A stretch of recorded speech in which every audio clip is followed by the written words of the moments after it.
कधीच नाही चुकणार तुमचे फेवरेट टीव्ही शोज झी5 सोबत, तेही एकदम फ्री। ए काय करताय तुम्ही? अरे दादा, आज तुझी हळद उतरायला लागणार ना? पण त्याच्या आधी तुला हळद तर लागली पाहिजे की।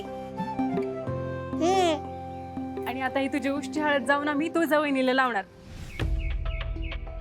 ए असलं काय करू नका। माझं लग्न काय बाकीच्यांसारखं वाजत गाजत झालंय का?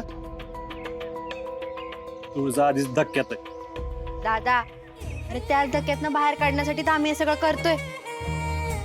आणि लग्न मनासारखं झालं नाही म्हणून काय झालं? आपण पुढचे विधी मनासारखे करू की काय?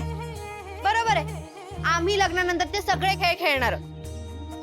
चला दादाची उष्टी हळद जाऊन तुझ्या वहिनीला लावूया। तुळजाला दादाची उष्टी हळद कधीच लागली?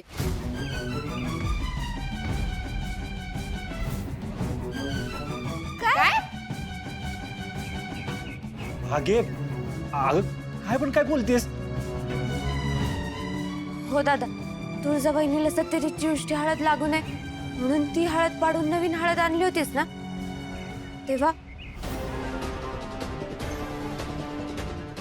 त्यावेळी मी दादाच्या अंगाला हळद लावून ती हळद तुळजाच्या हळदीच्या पातेल्यात भरली होती।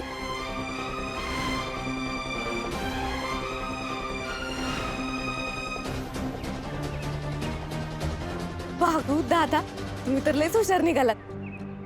तुम्ही आधीपासूनच तयारी करून ठेवली होती काय? दादा, खरं खरं सांगायचा, ही रणायची तयारी तू किती दिवसांपासून करतेस? रणायची? अरे रणायची म्हणजे फळायची तयारी। धने याड लागला का तुला? मी काय माझ्यासाठी पण नेलं नव्हतं तुळजाल? दादा मग कुणासाठी नेलं होतं?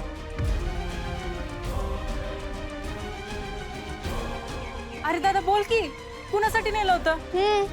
अगं तुमच्यासाठीच नेलं होतं की। तुम्हालाच पाहिजे होती ना वहिनी, तुम्हीच मागा लागला होता ना वहिनी पाहिजे म्हणून। तुमच्यासाठीच आणली वहिनी। खरंच?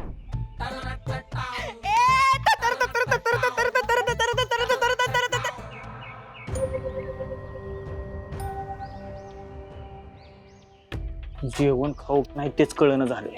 का? काय झालं? डॅडींची पोरगी तर जिवंत आहे, तरी पण त्यांनी तिचं श्राद्ध घातलं।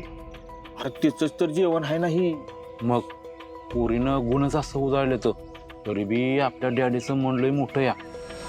पोरीचं लगीन लावून दिलं। त्या ठिकाणी दुसरं कोण असतं तर ना। जाऊ दे, मरू दे ते विषय। आपल्याला काय त्याचं, आपण आपलं जेवणावर तवा बरोबर म्हणजे झालं कसं।